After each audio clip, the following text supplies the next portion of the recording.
کہ میں اس رمضان المبارک کے اندر اپنا اوقات کیسے گزاروں گا، اپنے نظام الاوقات کیسے بناؤں گا، اپنی ایک لسٹ بنائی جائے۔ اور رمضان المبارک کے مہینے کے آنے سے پہلے انسان اپنے آپ کو گناہوں سے پاک کر لے، اس لیے کہ روزہ افضل ہے، تراویح افضل ہے، عبادات افضل ہے، نماز افضل ہے، ساری عبادات افضل ہے، لیکن سب سے افضل چیز یہ ہے کہ انسان اپنے آپ کو گناہوں سے بچائے۔ اور گناہ کون سے؟ وہ گناہ کہ جو کبیرہ گناہ ہے، کبیرہ گناہوں سے اپنے آپ کو بچائے۔ رمضان المبارک کے مہینے کے آنے سے پہلے انسان کبیرہ گناہوں سے توبہ کرے۔ اب وہ کبیرہ گناہ کون سے ہیں؟ چند ایک گناہ میں گنوا دیتا ہوں۔ پہلا گناہ کبیرہ جھوٹ بولنا، لعنت اللہ علی الکاذبین، جھوٹ بولنے والے پر اللہ کی لعنت ہے، اور یہ کبیرہ گناہ ہے۔ اور جھوٹ صرف زبان سے نہیں بولا جاتا، جھوٹ انسان کے عمل میں بھی پایا جاتا ہے، جھوٹ انسان کے کردار سے بھی پتہ چل جاتا ہے۔ ایک انسان ہے وہ جھوٹے سائن کر دیتا ہے، یہ بھی جھوٹ بول رہا ہے۔ ایک ٹیچر ہے وہ سکول 10 بجے پہنچتا ہے، ٹائم 8 بجے لکھ رہا ہے، یہ بھی جھوٹ بولنے والا ہے۔ تو انسان صرف زبان سے جھوٹ نہیں بولتا، بلکہ وہ اپنے کریکٹر سے، اپنے عمل سے بھی جھوٹ بولتا ہے۔ وہ فرمایا لعنت اللہ علی الکاذبین، جھوٹ بولنے والے پر اللہ کی لعنت ہے، اللہ کی لعنت ہے۔ یہ کبیرہ گناہ ہے۔ انسان رمضان کے مہینے کے آنے سے پہلے جھوٹ سے توبہ کرے، توبہ استغفار کرے، اور اس سے انسان اپنے آپ کو بچائے۔ اسی طرح ایک گناہ ہے غیبت کرنا۔ قرآن مجید میں فرمایا اَيُحِبُّ أَحَدُكُمْ أَن يَأْكُلَ لَحْمَ أَخِيهِ مَيْتًا فَكَرِهْتُمُوهُ، کیا تم میں سے کوئی یہ پسند کرتا ہے کہ وہ اپنے مردار بھائی کا گوشت کھائے؟ کوئی پسند نہیں کرتا، لیکن آج ہمارے ہاں اس گناہ کو گناہ ہی نہیں سمجھا جاتا۔ ہم اور بہت سارے گناہوں میں ملوث ہیں، اسی کے ساتھ یہ غیبت کا گناہ بھی ہے۔ حالانکہ حدیث پاک میں آتا ہے الغیبت اشد من الزنا، آج زنا کو سارے گناہ سمجھتے ہیں، لیکن غیبت کو کوئی گناہ نہیں سمجھتا۔ حالانکہ غیبت جو ہے وہ زنا سے بھی زیادہ بدترین گناہ ہے۔ کیسے؟ ایسے کہ انسان زنا کرتا ہے وہ اس کا انفرادی معاملہ ہے، لیکن جب وہ غیبت کرتا ہے تو وہ پورے خاندان کے اندر سرایت کر جاتا ہے، پورے معاشرے کے اندر سرایت کر جاتا ہے۔ اور غیبت کہتے کسے ہیں؟ غیبت کی تعریف کیا ہے؟ تو غیبت کہا جاتا ہے کہ اپنے کسی مسلمان بھائی کے بارے میں کسی دوسرے سے کوئی ایسی بات کرنا کہ جو اس کے اندر موجود ہو، اسے غیبت کہا جاتا ہے۔ اپنے کسی مسلمان بھائی کے بارے میں اس کی عدم موجودگی میں کسی دوسرے سے ایسی بات کرنا کہ جو اس کے اندر پائی جاتی ہے، اسے غیبت کہا جاتا ہے۔ اور اگر وہ برائی اس کے اندر پائی نہیں جاتی پھر تو اس سے بدترین گناہ ہے، جسے بہتان کہا جاتا ہے، جسے تہمت کہا جاتا ہے۔ آج ہمارے یہاں غیبت عام ہے، اور غیبت کس کی جاتی ہے؟ غیبت اپنوں کی جاتی ہے۔ خاوند بیوی کی کر رہا ہے، بھانجا ماموں کی کر رہا ہے، بھتیجا چاچے کی کر رہا ہے، ماں جو ہے وہ کسی اپنی بہن کی کر رہی ہے، اپنوں کی غیبت ہو رہی ہے۔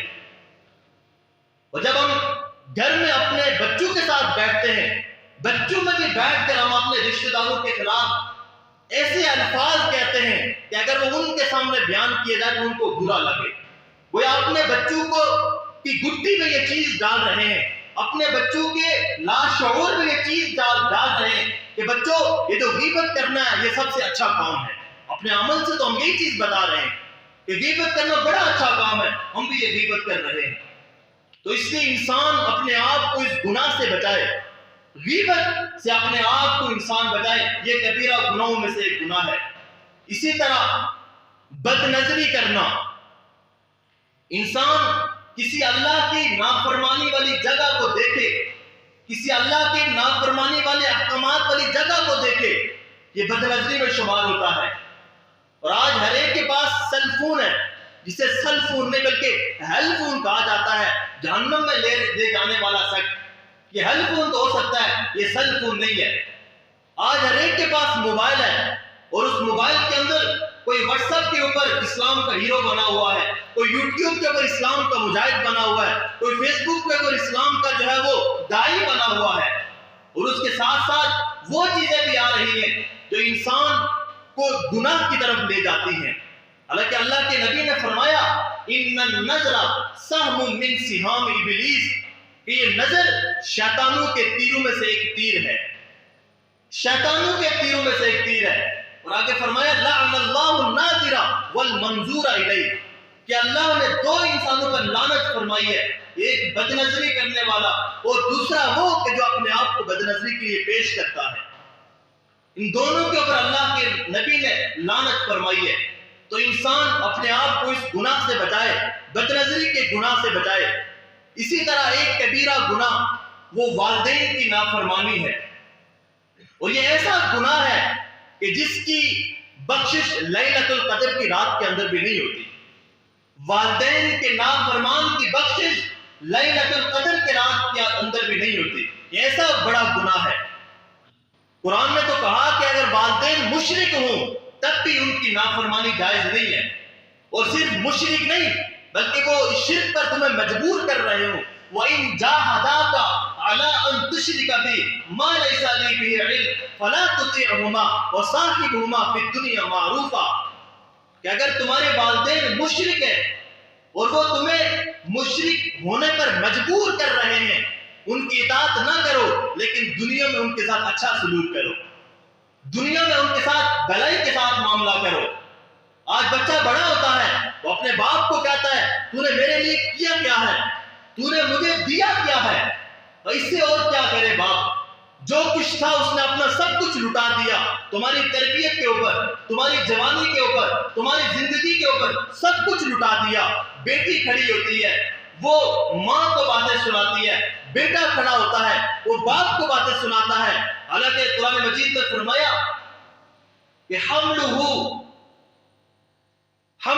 فصال 30 شہرا ووضعته کرہا وحملہ کرہا، کہ جب ماں اپنے بیٹے کو اپنے پیٹ کے اندر 9 مہینے رکھتی ہے، آج میں اور آپ اپنے پیٹ کے اندر ایک چھوٹا سا لوتھڑا برداشت کرنے کو تیار نہیں ہے، اور وہ ماں 9 مہینے اپنے پیٹ کے اندر اپنے بچے کو رکھتی ہے۔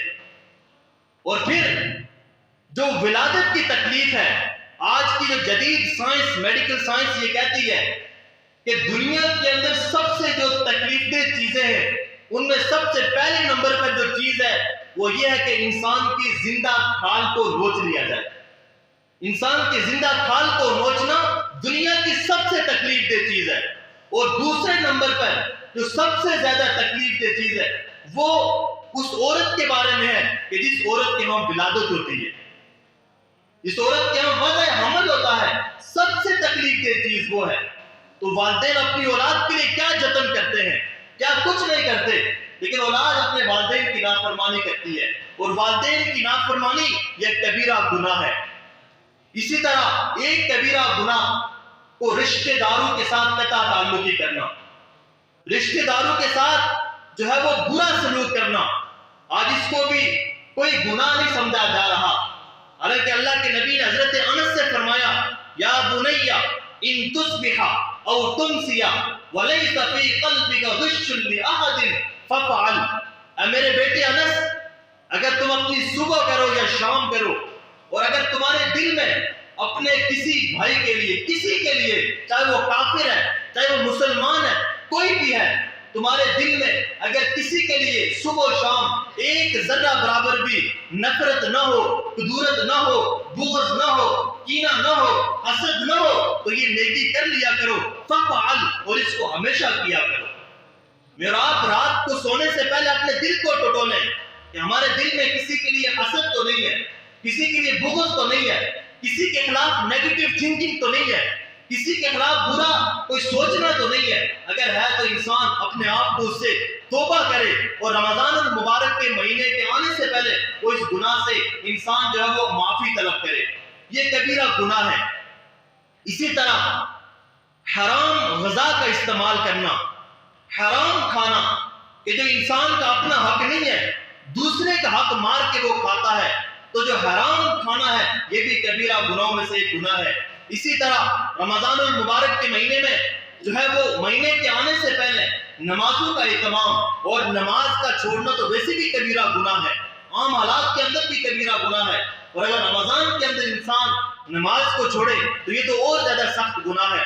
اسی طرح جو ہے وہ جو نشے کے عادی لوگ ہوتے ہیں، جو شراب کے عادی ہیں، کسی اور چیز کے عادی ہیں، چرس کے، ہیروئن کے، شیشہ کے ہیں، کوئی بھی ایسا چرس ہے، کوئی بھی ایسا نشہ ہے کہ جو اس کو انسان کرتا ہے، اس کی بھی اس رمضان المبارک کی لیلۃ القدر کی رات میں بھی بخشش نہیں ہوتی۔ اور بعض جگہوں پر ایسا دیکھا گیا کہ بعض لوگ رمضان المبارک کے روزے ہی نہیں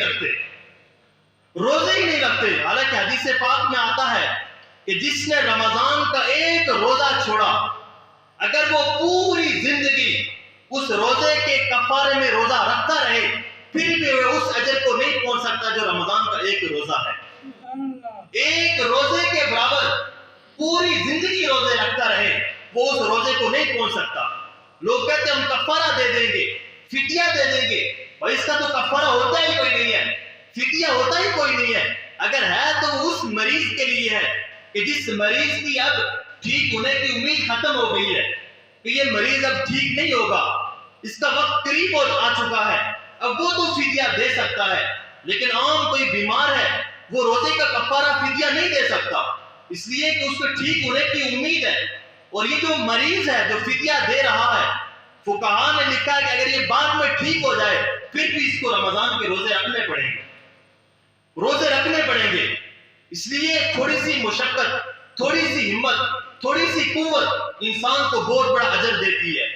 اور بعض جگہوں پر دیکھا گیا کہ بوڑھے لوگ روزہ رکھتے ہیں لیکن نوجوان لوگ روزہ نہیں رکھتے، حالانکہ اگر دیکھا جائے تو رکھنا نوجوانوں کو چاہیے، ان کے اعصاب مضبوط ہے، ان کی طاقت مضبوط ہے، وہ روزے رکھ سکتے ہیں، لیکن ایمان کی کمی ہے، اللہ کا خوف ختم ہے، اللہ کا ڈر کوئی نہیں ہے، اللہ کا دھیان کوئی نہیں ہے، اللہ سے لو کوئی نہیں ہے، تعلق کوئی نہیں ہے، دل اللہ کے حوالے کوئی نہیں کیا، پھر وہ روزوں سے ان کا کوئی مقصد نہیں ہے۔ رمضان کا مہینہ کب آیا، کب گزر گیا، کوئی پتہ نہیں چلتا۔ تو میرے دوستو، یہ جو کبیرہ گناہ ہیں، ان سے انسان رمضان کے مہینے سے پہلے اپنے آپ کو اللہ کے سامنے دو زانو کر کے توبہ استغفار کر کے ان گناہوں سے اپنے آپ کو پاک کرے، اس لیے کہ ایک اللہ کی رحمت ہے، ایک اللہ کا عذاب ہے، یہ دونوں ایک جگہ پر جمع نہیں ہو سکتے۔